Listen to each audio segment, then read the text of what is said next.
pagi, salam sejahtera bagi kita semua. Sebelum itu saya mengucapkan terima kasih sebanyak-banyaknya karena telah memberikan saya kesempatan untuk mempresentasikan hasil penelitian proposal saya yang berjudul Pengaruh Fasilitas Kerja dan Disiplin Kerja terhadap Kinerja Karyawan melalui Motivasi Kerja. Perkenalkan, nama saya Hengki Handoko, NIM 191016985. Dosen pembimbing saya yang hormati Malia Yoshita SMMM. Baiklah, langsung saja ke poin-poin slide penelitiannya.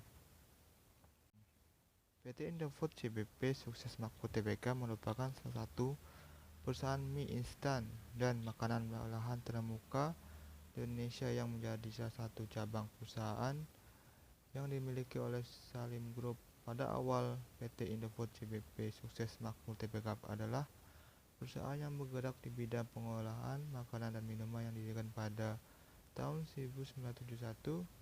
Perusahaan ini mencanangkan suatu komitmen untuk menghasilkan produk makanan bermutu, aman, dan halal untuk dikonsumsi. Kinerja seseorang dapat dipengaruhi oleh beberapa faktor, antara lain adalah fasilitas kerja, disiplin kerja, dan motivasi kerja. Fasilitas diartikan sebagai salah satu faktor penunjang kerja seorang karyawan dalam melaksanakan tugas yang diberikan oleh suatu perusahaan. Fasilitas kerja yang baik dengan alat yang sesuai mendukung kinerja karyawan lebih kondusif, dengan begitu membuat pekerjaan yang lebih efektif dan efisien. Kedisiplinan adalah kesadaran dan kesediaan seseorang menaati semua peraturan perusahaan, badan atau organisasi, dan norma-norma sosial yang berlaku. Adanya tingkat disiplin kerja yang baik mencerminkan kredibilitas karyawan mencapai suatu hasil kerja yang optimal untuk kesuksesan perusahaan. Selanjutnya, faktor yang mempengaruhi kinerja yaitu adalah motivasi kerja. Adalah faktor yang paling menentukan bagi seorang karyawan dalam bekerja. Motivasi merupakan respon karyawan terhadap sejumlah pernyataan mengenai keseluruhan usaha yang timbul dari dalam diri karyawan agar tumbuh dorongan untuk bekerja dan tujuan yang dikehendaki dapat tercapai. Masalah. Berdasarkan uraian di atas dapat dilanjutkan perumusan masalah sebagai berikut. 1. Apakah fasilitas kerja berpengaruh terhadap kinerja karyawan pada PT Indofood Sukses Makmur Tbk Pontianak?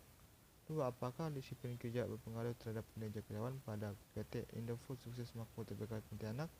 3. Bagaimanakah motivasi kerja bisa mempengaruhi kinerja karyawan pada PT Indofood Sukses Makmur Tbk Pontianak? Tujuan penelitian 1.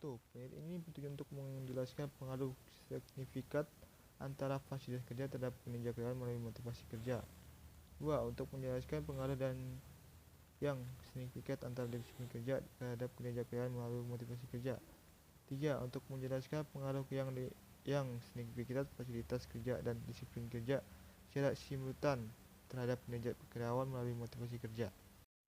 4. Penelitian 1. Manfaat akademis, yaitu penelitian ini diharapkan dapat digunakan sebagai wacana dan bahan pertimbangan untuk penelitian selanjutnya, dan menambah wawasan yang tertarik pada pengaruh fasilitas kerja dan disiplin kerja terhadap kinerja karyawan melalui motivasi kerja.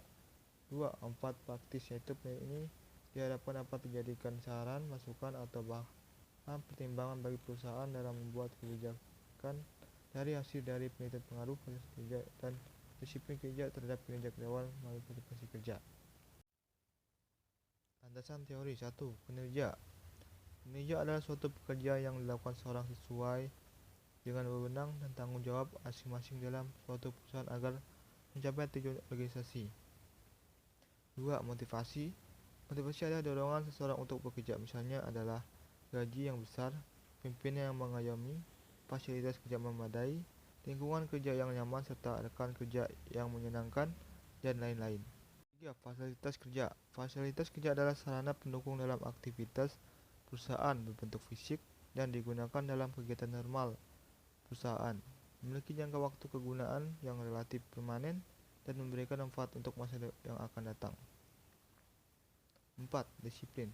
Disiplin merupakan bentuk pengendalian diri, pengawai, dan pelaksanaan yang teratur dan menunjukkan menentukan tingkat kesungguhan tim kerja di dalam sebuah organisasi.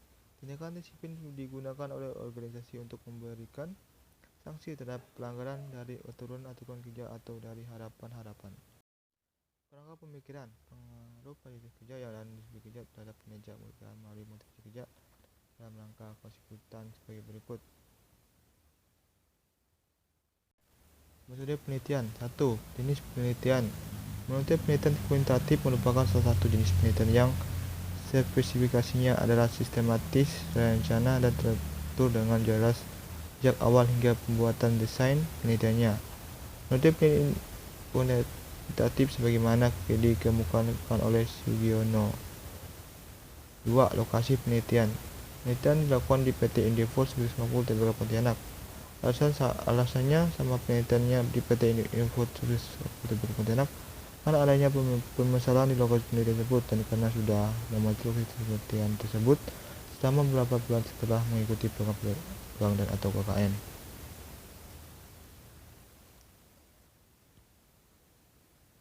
3. Populasi dan sampel. A. Populasi. Populasi merupakan proyek generalisasi yang terdiri atas subjek yang mempunyai kuantitas dan karakteristik tertentu yang ditetapkan oleh peneliti untuk dipelajari dan kemudian ditarik kesimpulannya.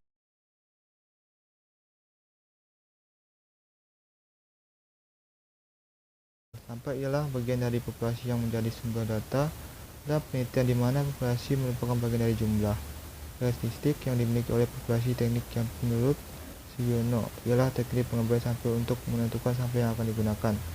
4. Label penelitian. Label penelitian adalah suatu atribut atau sifat atau nilai dari orang, objek, organisasi, atau kegiatan yang mempunyai variasi tertentu yang ditetapkan oleh peneliti untuk dipelajari dari kemudian ditarik kesimpulannya.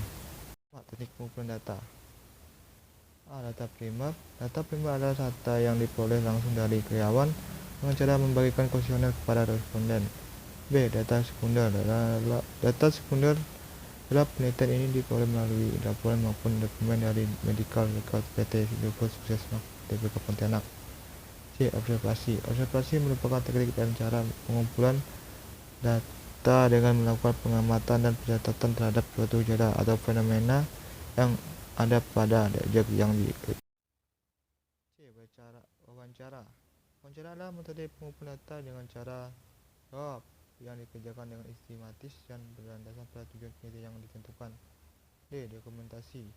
Dokumentasi dalam penelitian ini untuk mendapatkan data yang nantinya akan menjadi dasar untuk deskripsikan daerah penelitian dan bersumber dari instansi yang terkait dengan penelitian.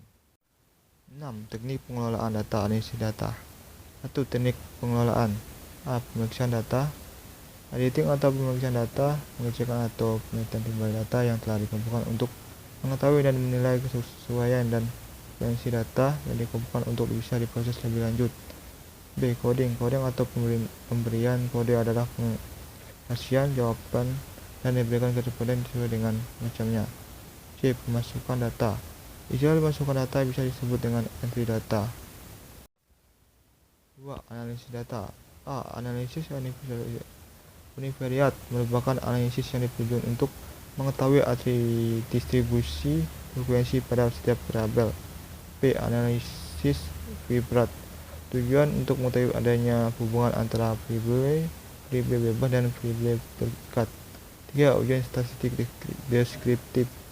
Statistik deskriptif memberikan gambaran atau deskriptif suatu data yang dilihat dari nilai rata, main, standar, varian, maksimum, dan minimum. 4. Uji kualitas data. Uji validasi. A. Uji validasi. Uji validasi digunakan untuk mengukur sah atau valid tidaknya suatu kuesioner sebuah instrumen atau kuesioner dikatakan valid jika penilaian pada instrumen atau kuesioner mampu mengungkapkan sesuatu yang akan diukur oleh kuesioner tersebut. B. Uji reliabilitas. Menurut Gojali, reliabilitas sebenarnya adalah alat untuk mengukur suatu kuesioner yang merupakan indikator dari variabel atau konstruk. C. Uji masuk klasik. Uji asumsi klasik merupakan pengujian yang bertujuan untuk memastikan bahwa data yang diperoleh dapat dianalisis dengan metode analisis regresi linear berganda. Analisis regresi linear berganda dan ujian hipotesis. 1. Analisis regresi berganda.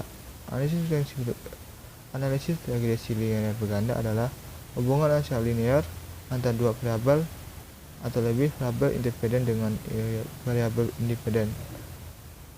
Untuk membuktikan kemudian adanya pengaruh variabel independen dan variabel dependen, digunakan analisis regresi di mana variabel independen yaitu kompleksitas tugas X1, kekanan ketaatan X2, pengetahuan auditor X3, dan variabel dependen Y adalah audit document.